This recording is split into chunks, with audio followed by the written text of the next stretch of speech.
Balita. Dire-diretsong komentaryo, Attorney Rufil Banyok. Sa Straight to the Point. Higala sa manuban karon sa atong tulumanon inyong tulumanon. Straight to the At point. pagtagad may ginatunduga mga isgutanan rubutaga may pagpaminaw sa makaapas sa bas DJ Mike ron. Straight to the point. Now sa pikas bahin mga kaigsunan. Akong pagtagad ni mahigala balik-balikan ako gamay ning atong isgutanan sa West Philippine Sea. Kay sa akong paghisgot nini tumilabayng Sabado. Daghan gyud na higmata mga kaigalaan. Unya do na po'y pipila nga nasuko. Nganong hisgutan pagyud kuno nako ni. Ani ato gining hisgutan kay mo man ni kamatuoran. Ha? Kining pikas-pikas nga grupo ang kini karon sa PDP laban nagkagubot man eh. Ha? Kada sa Manny Pacquiao mahigala nga faction unya diapoy kang Alfonso Cusi nga faction mga sukit di paminaw Alfonso Bayngan ni day. Faction niya. So nagka-problema. Dili po sa opposition ang nag-leader karon mahigala nga magabutang og usa ka kandidato lamang mao mahigala si former Justice Supreme Court Justice Antonio Carpio onya kauban sa opposition mahigala daan pa kanadto kini si Solicitor General Kanhi Florence Hilbay. Straight to the point. Di anes la pikas nga side against man higalan Duterte. Nya kini pikas pro Duterte, kini pikas against Duterte. Pero within the pro Duterte PDP laban nagkaguliyang sila. Napos sila problema ang internal. Direpod sa opposition, napoy problema ang internal mga higala. Murag natural lang magitingali ning anay daykin. Natural lagi siguro doon ay mga daghang problema mga sukit tig paminaw. Mo na gyud sari-saring problema dito. Straight to the point. Now, kining issue sa West Philippine Sea,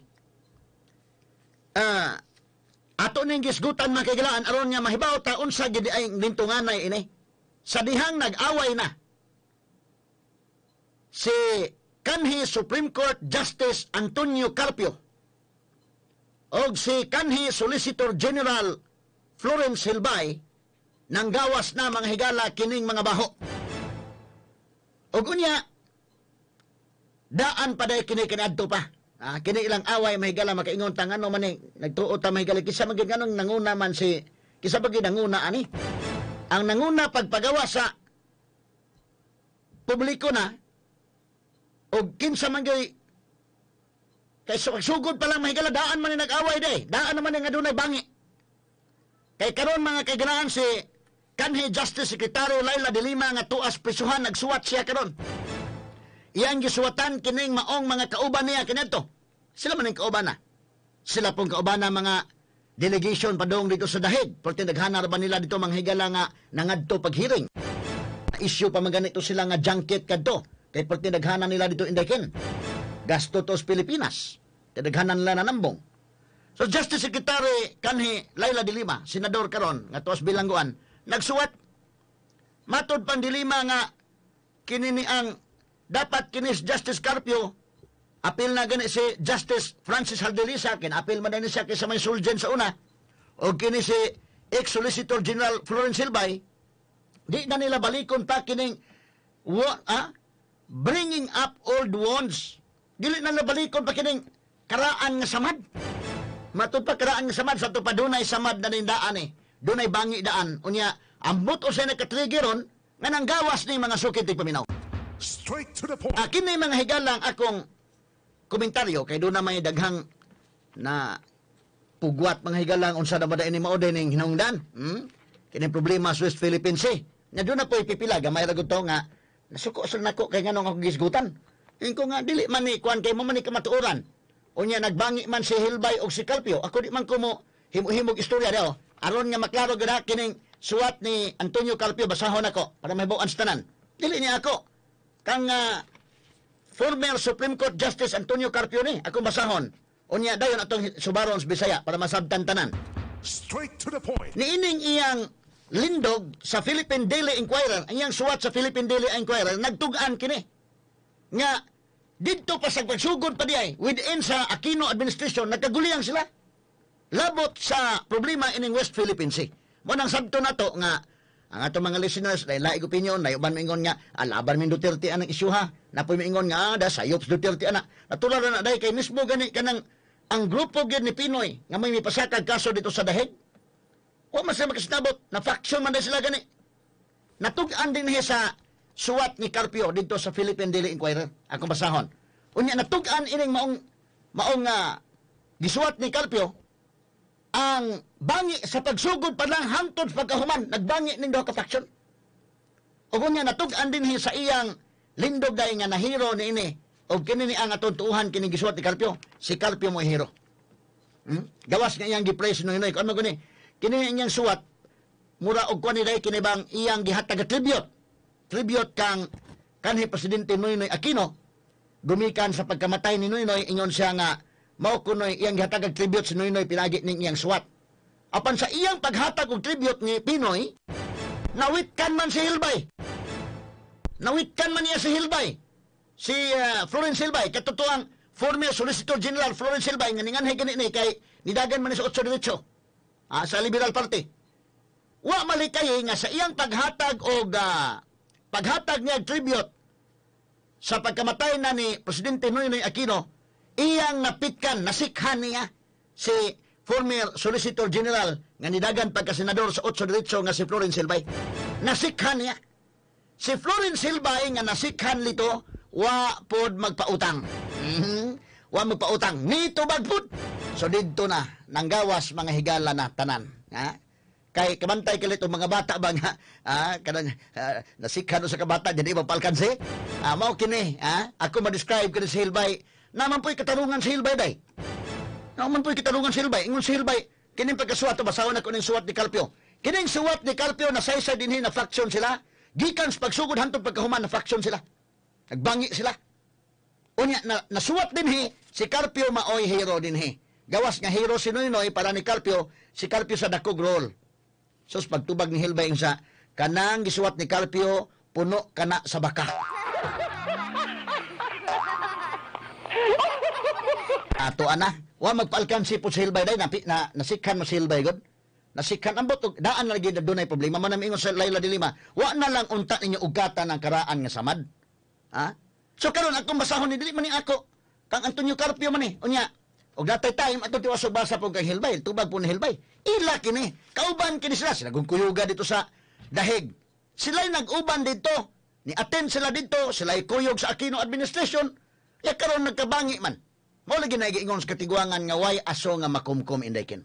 Straight to the point. Way asong makumkum. Ha? Na unahon ako ning kang Justice Carpio. Unya patubagon si Hilbay sa iyang suwat. Kay nitubag ba si Hilbay sa Philippine Daily Inquirer. Ang kibuk suwat yun. Taas nun kayo. Ato lang hagpatag-paton. Pero kining kang Carpio basaw ko una ha. Matod pa din atong Bisaya onday tabangi ko Bisaya ani day. Kaya ron nga makuha na to. Matod pa din Aquino and the arbitration against China. Sa Aquino kuno og kining atong kaso batok sa China. One of the enduring legacies of President Benigno Aquino III, usa kuno sa kining enduring malungtaron nga kabilin ni Presidente Benigno Aquino III is the Philippines' landmark victory against China in the South China Sea arbitration. Usa kuno sa malungtaron nga kabilin ni Pinoy, mao kuno kining atong kadaugan sa kaso batok sa China diha sa South China Sea. Mao kanay binisaya aron masabtan tanan. Ingon si Carpio, it took courage and wisdom to sue China. Nagkinahanglan kuno kaisog o kaalam ang pagkiha batok sa China. A positive man kama, ingon siya, an economic giant and a nuclear armed superpower. Mao na kinahanglan og kaisog og kaalam ang pagkiha batok sa China kay kining China usa kini ka higante sa ekonomiya og usa ka superpower kini sa nuclear o mga armas. Sabot ko sila nga kining China giant ni og economy hisgutan giant og hisgutan ng armas superpower. Atong tiwas og basa ingon si Carpio, President Aquino made the difficult decision. Si Presidente Aquino kuno nihimo gayod sa labing lisod nga desisyon. Even his closest advisors were bitterly divided. Matod pa niya, nakahimo si Aquino, iyang gidayeg si Aquino aning maong desisyon, kay lisod kuno. Kay bisan pagani ang iya mga higalang pinakasuod nga mga advisors, subo mga pamalandungon nga nagkabahin-bahin. Nagkabahin-bahin. Itong tiwason, matod pa ng Carpio, with one faction against the arbitration. Ang usa ka bahin, ang usa ka grupo, batok sa pagkiha sa China. And the other in favor of the arbitration. So, nabahin sila. Tiyan mo na? So, nabahin sila. Mao nga, makasabot ko nga, inag-discuss na ko sa on-air, doon na lain-laing opinion. Lain-laing opinion, nabahin magani isa dito, sa Aquino administration. Sa ito pa, doon na uyon, doon na supak. So, dito mismo mga higala sa ilang circle, sa Malacanang, nagka-problema sila dito. Gikan sa pagsugod, bato pa ni Carpio, tatiwason sa second paragraph, ingon sa Carpio. These two factions fought from the beginning to the end. Sa Bisaya pa, kining duha ka grupo, nagkabangi gayod, gikan sa pagsugod hangtod sa paghuman. Straight to the point. Mao na, gikan sa pagsugod bangi hangtod paghuman, karon ni resulta, na nigawas gud ang bangi ni Carpio og ni Hilbay. Akong tiwasog basa. Kay kini, kamatuuran man eh. Dili man ako like nga nagbangi sila, naglabayay lapok ron. Ingon si Carpio, pagsugod, gikan sa pagsugod, kining duha ka grupo, nagkabangi, gikan sa pagsugod, hantod paghuman. Matod pa niya. Tiwason ako basa. After consulting with law of the sea expert Paul Richler and his team, human ko nun lang gikonsulta mahigala ang eksperto sa balaod sa kadagatan nga si Paul Richler. Kini si Paul Richler may gala American lawyer ni. Actually dito ta sa dahig dili kita mo ini argue gyud. Nang hire tag American lawyer ni gasto tag bilyon pag hire natong American lawyer. Sila Scarpio dito observer lang sa day. Ang i-argue gyud to dili di ay kitang mga Pilipino. Nang tag abogado pa gyud. Mato pa din nga human kuno gikonsulta si Paul Richler kini eksperto sa balaod sa kadagatan. Then Foreign Secretary Albert Del Rosario submitted to Malacanang his memorandum to President Aquino recommending favorably the filing of the arbitration case against China. So human nila gikonsulta ang abogado sa Amerika nga eksperto labot sa balaod sa kadagatan, si Secretary Del Rosario naghimo dayon og memorandum nagrecommend nga ipasaka ang kaso. Unfortunately, matod pa dayon atong tiwason.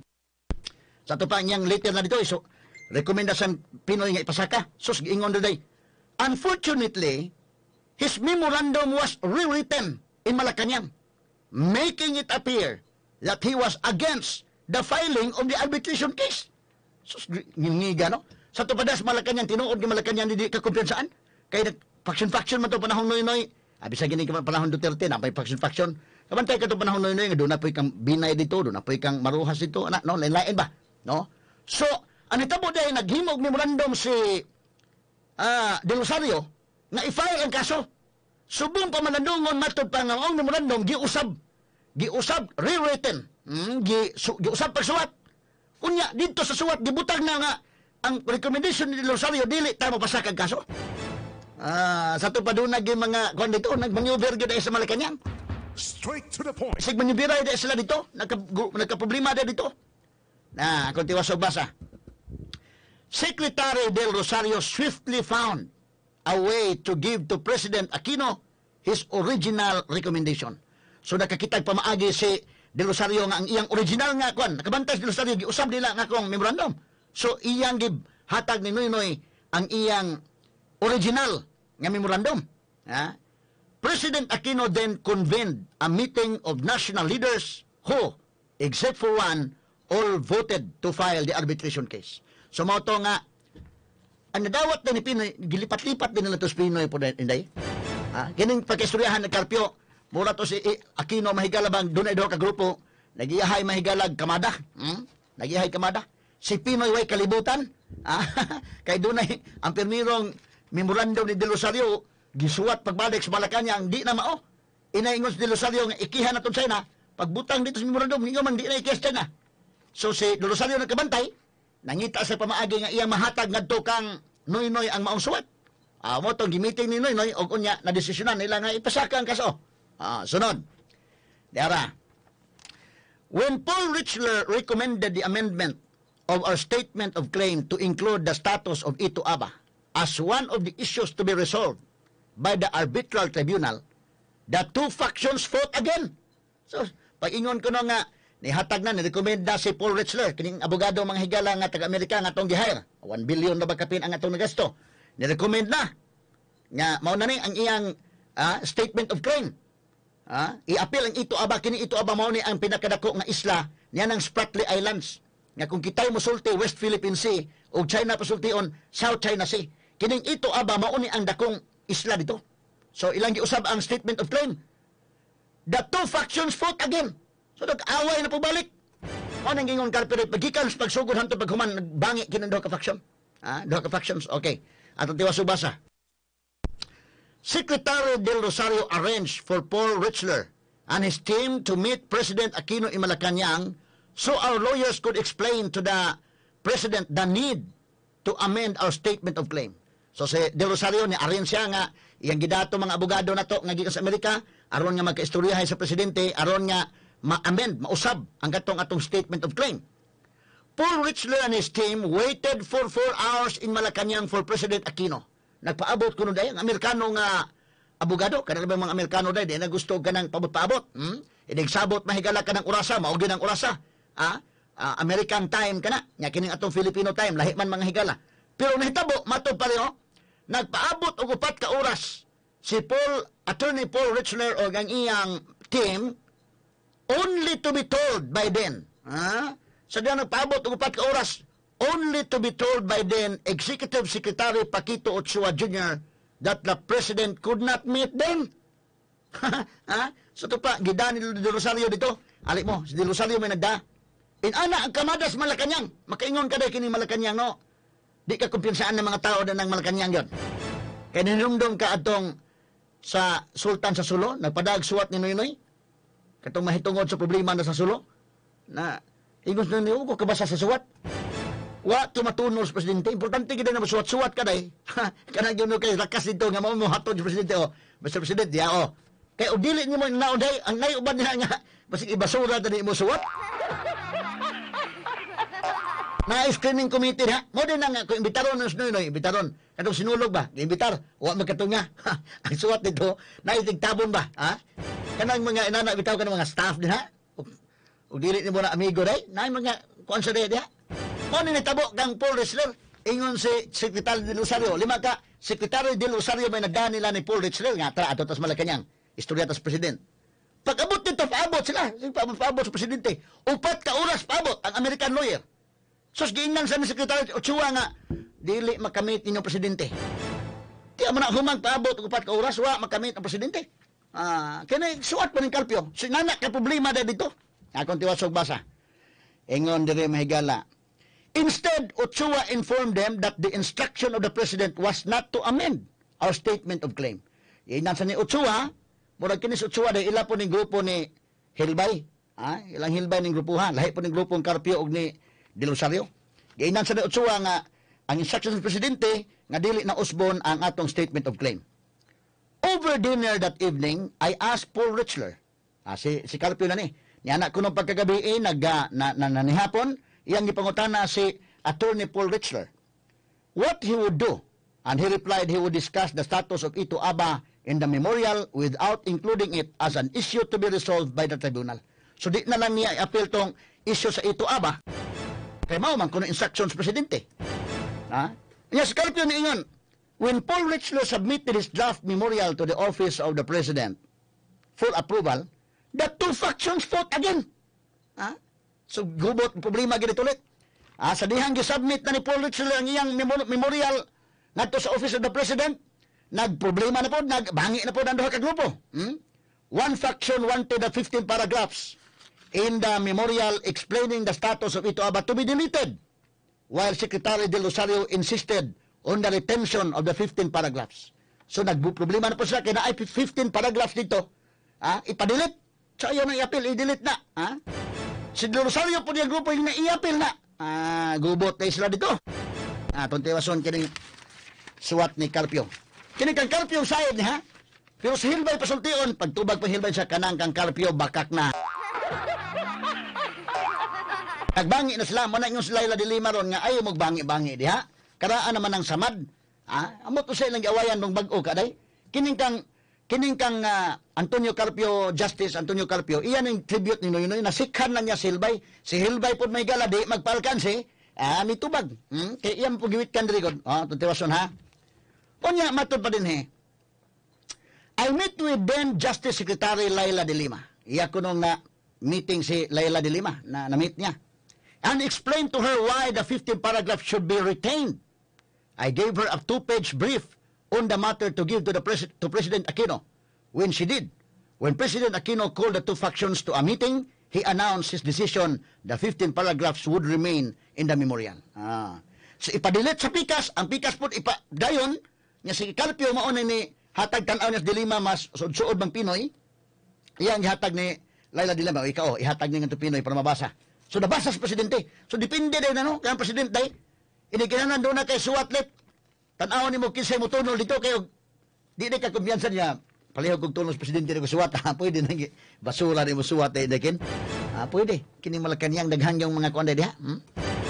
So kanto, tanaw ni Carpio, di man makalusot iyang kuan, iyang pamaagi, si Laila de Lima sa Ubang Noynoy, mao iyang gitagaan. O Laila, ikaw may hatag na dito. So nahatag yun, mo to nga ingos Noynoy, ni announce Noynoy nga padayon gyud kanang 15 paragraphs. Atong tiwas basa, ingon siya sa iyang sa kolom ni Carpio, iyang suwat sa Inquirer. Incidentally, when journalist Marites Vitog interviewed President Aquino in 2017 for her book, Rock Solid, she asked the President why he did not meet with Paul Richler and his team. Wa day makamiting dito sa Noynoy Aquino day ugang atong abogado sa Amerika, wa gyud. Kay gilipat man nila. Dito na si Attorney Paul Richler, upat ka oras paabot, kauban ni Secretary de Rosario, giingnan man sa inyo, Ochoa nga na, di makigmeeting presidente ninyo. Kaya wa ang presidente, tuon na lakaw importante. So wa ma-meeting. Mo itong pagka 2017, interviews Noynoy, ngano wa man ka mo-meet sa at abogado? Intubag Noynoy day, Noynoy. The President replied, in the presence of Secretary de Rosario, that nobody told him that Paul Richler and his team were in Malacanang to see him. Straight to the point. Sa Binisaya pa, wa bang kusultiin nga na adi ay si Paul Richler yung team sa Malacanang. So inana day kagubot sa detong ilang panahong Noynoy day. Niining problema aning West Philippine Sea nga kiha. Hey, giingnan man dingan to na si Paul Richler sa Malacanang yung team. Nagpaabot upat ka oras. Siging paabot kauban ni Secretary de Rosario. So bingon man sa Ochoa nga, wa di makigmeeting presidente na importanteng lakaw. Nya pag interview pa presidente ng giingnan sa dito, ngano nga magka-meet sa atong abogado ni ining West Philippines eh. Ingos na ni wa ko kibaw dito di ay sa Malacanang ang abogado.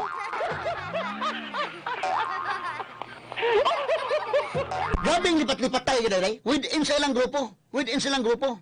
Niya akong tiwas og basa. Finally, for the last hearing at The Hague in November 2015, Secretary de Rosario, as usual, submitted to Malacanang the list of names of officials who would form the Philippine delegation. So si de Rosario dahil, kasama yung Secretary, Foreign Affairs Secretary, yung gilista na. Kinsay mo kuyog dito sa The Hague, Kay nindot gani magkaadto ka sa The Hague, dahil hearing dito, niya libre kong tanan. Back and forth plite, kaon, hotel, kuyog dito, So gilista ang mga ngan, kinsay makakuyog. Matod pa din Finally, finally for the last hearing at The Hague in November 2015, so katukunong katapusan nga hearing dito sa Korte sa The Hague, Secretary de Rosario, as usual, submitted to Malacanang the list of names of officials who would form the Philippine delegation. So gisubmit na kinsay mo form. Matod pa din hiday. The list included my name as observer. Matod pang Carpio. Ang lista nagkuyog sa akungan as observer. But when the approval came out, my name was deleted. Sa ito pa, Scarpio ni nga ako nga, dito, i-appeal ni Rosario, pag-approve na, di iya nga ni Carpio. So, hindi ko kakuyog sa Hague, aning kalakiha. So, doon na nag-erase nga ni Carpio. Kay gilista man, si Rosario may naglista. Kisa mo kuyog, ano maginaray? Okay, si De Lima, pakuyog si Kuan na, kuyog dito sa The Hague. Pag-adto pa sa lista, ang lista yung Scarpio, kung nga naa sa lista. Pag-approve na, waman nga ni Carpio. Wa nga ni Carpio. Motong na daw, atong tiwason. The list included my name as observer, but when the approval came out, my name was deleted. Secretary de Rosario wrote back. Si Secretary de Rosario nagsuwat o balik. that if I would not be included, he would not be joining the delegation. Nisuwat na si Secretary de Rosario nga, dili ganin niya papilon Scarpio, di kumuban. So, turman ingon day, Malacanang reinstated my name. So, gibalik ang ni Carpio. Ti amo na day, grabiha day dito, no? Atong tiwasog basa, ingon day. When I arrived at The Hague, sa dahil abot na Scarpio sa Hague, I found Paul Richler and his team terribly upset.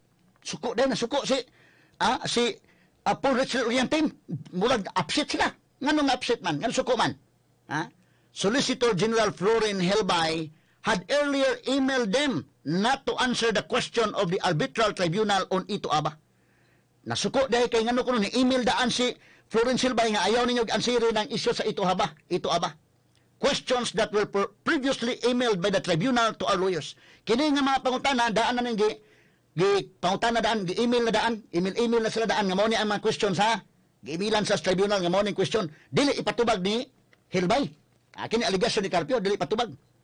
At the meeting with our lawyers, the evening before the first day of the hearing, sa pag-meeting na kuno ni anang gabi sa dili pa ang hearing ni kaugma, I explained that in the Supreme Court, si Carpio gyud mo nining yang suwat si Carpio mo hero din ingon sa pag-meeting pa kagabi akong gi-explicar nga sa Supreme Court, if lawyers refuse to answer questions of the court during oral arguments, that would be taken very strongly against them and they would likely lose their cases.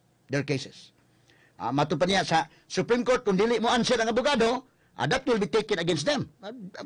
I-consider na against mo na. Ano ka mo answer? Thankfully, Soljen Helbay did not argue with me. Wa na kuno si mayo gani kay kuno si Helbay wa na makigbangi niya, wa na mo lalis niya. Thankfully, Soljen Helbay did not argue with me anymore. And Paul Richler and his team took that as a green light to answer all the questions of the tribunal. So mo na to'y signal, green light na, nga ansiran ang tanan nga pangutana sa tribunal. The nation is eternally grateful to President Aquino for bravely filing the arbitration case and for steadfastly pursuing the straight and principled path until final victory. So kini iyang suwat ni Carpio, mao kini ang tribute ni Noynoy nga may gusto ni iyang kabilin kadtong kadaugan ko no. Apan ini iyang suwat nasikhan man si Helbay. Sus ni tubag si Helbay Pagtubag ni Helbay, di magkikopya tubag ni Helbay, ingon si Helbay, kanang gisulting Carpio puno sa baka.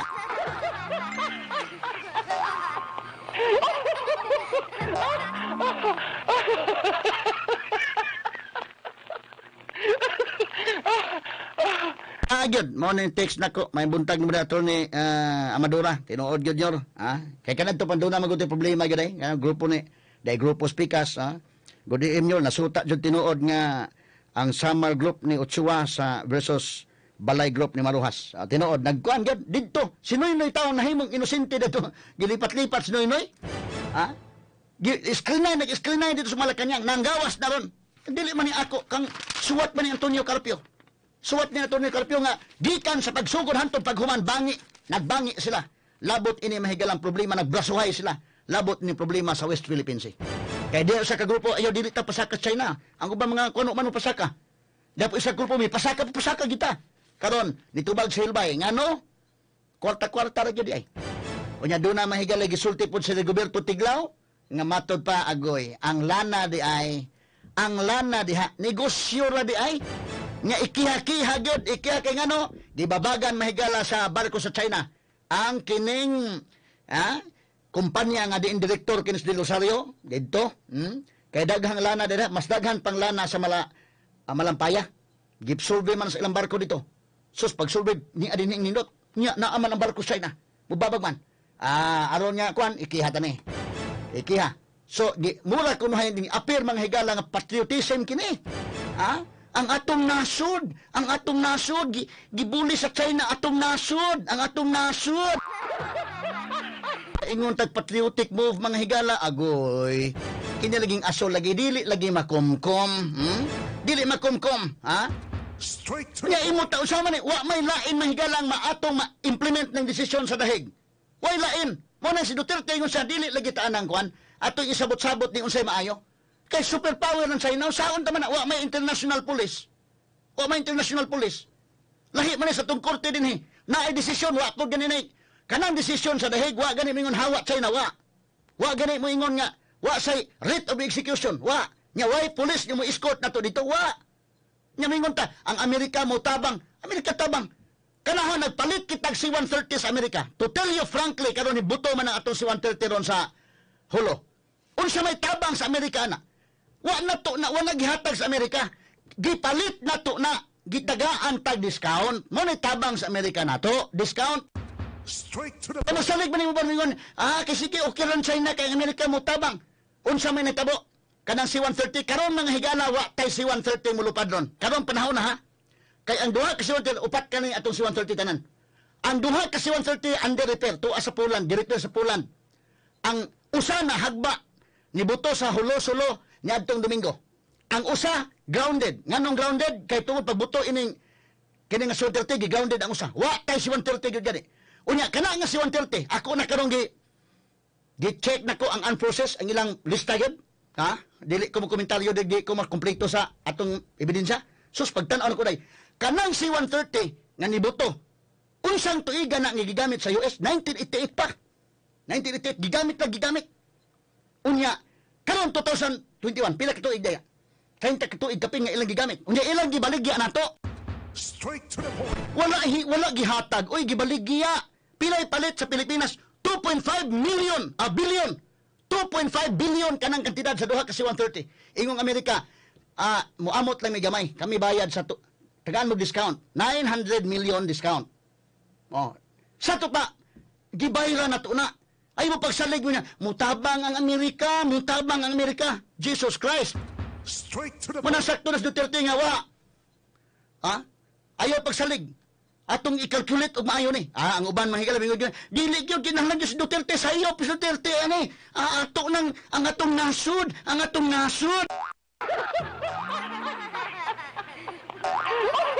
Nasod, mingon mahigalag, magpatuo mo partidotek na atong gihimo. Ha?